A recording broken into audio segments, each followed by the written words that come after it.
Ito isasaw niya ako, Diyos.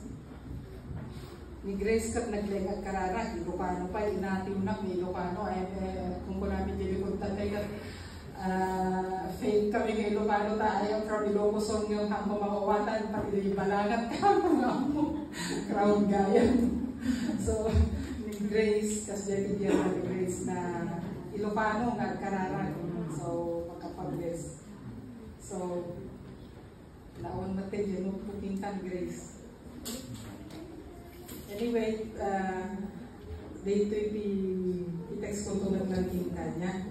Kung natin sasaw niya ako Diyos Grace, if I have to read it in English. Sabi niya, the Lord will keep you from all harm. He will watch over your life. Ating amin, ako nasapapay